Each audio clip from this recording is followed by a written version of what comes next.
we're ready to go whenever you guys are ready. Composing myself. All right, let's do this. Whenever you want to go, just start talking. Welcome to the third segment of From Back of the Desk, the Sports Desk podcast. I'm Powell, Latimer, the sports editor. I'm David Reynolds, sports editor. We're going to be talking a little bit about UNC football. UNC beat ECU this past weekend, 31-17. And last week you said that the receivers had to have a big game. And wouldn't you know it, Eric Highsmith, Jay Boyd stepped up. Exactly, Eric Highsmith, 113 yards on I think 6 catches and a touchdown. Also gave a little something to the ECU crowd. But yeah, they had a great game. TJ Yates found them, spread it to 7 different receivers.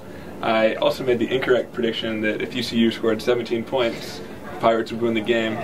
They scored 17, lost by 2 touchdowns. You did say that. So it was a great performance by the UNC offense. They were really clicking on that's about as complete as I've seen them do.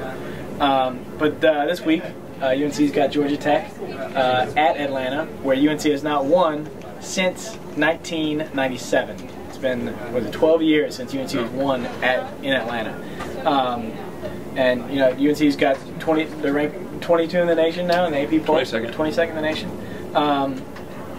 Georgia Tech's got a really funky offense. They love to run Paul Johnson's triple option offense. What's UNC's defense going to do to stop it? Well, I'm not exactly sure. I know they've been working 10 minutes in practice, which you told me. But last year they had a little bit of trouble. They gave up 326 yards on the ground to Georgia Tech. Some of that did include an 85-yard run once UNC was already up 21-0. But I mean, they had a little bit of trouble with it last year. So I think pretty much what they need to do, they need to stay disciplined. Linebackers need to stay in their gaps. UNC's defense is built pretty perfectly for this. I mean, their linebackers all have 4.4 speed.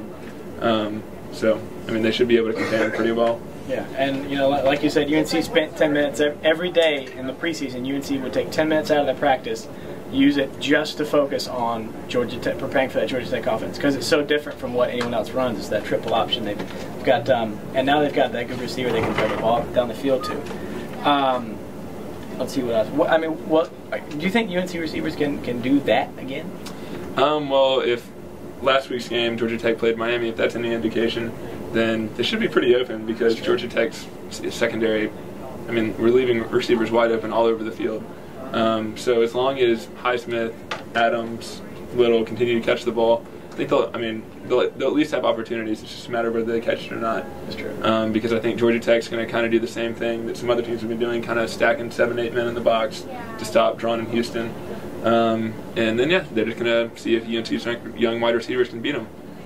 Well, I mean, at least on the defensive side, UNC got up really early. Last year when they played Georgia Tech, they got up, I think it was like 21-0 before Georgia Tech scored. That tends to change Georgia Tech's game plan a lot.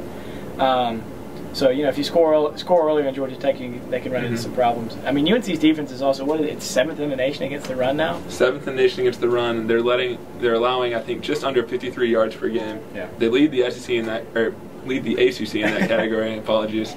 So, I mean, they're playing very well right now, firing all cylinders.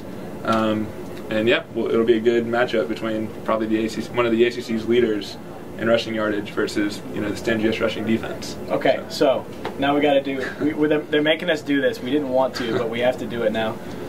Score predictions, game predictions for this weekend. Give me one. All right, I think UNC gets on the scoreboard first, puts Georgia Tech at a disadvantage.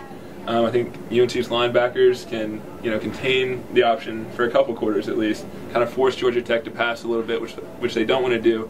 I think North Carolina escapes with a 17-14 victory. I think it's 17-14. I think it's going to be very low scoring. I don't think that UNC's receivers are going to have quite as much space as they did against East Carolina, but they will have some space, and they'll need to make a couple plays. So. Cool. Well, I'm gonna say 21-24, but I'm not gonna say who's gonna win. I just think that's gonna be the final score. That's a cop out.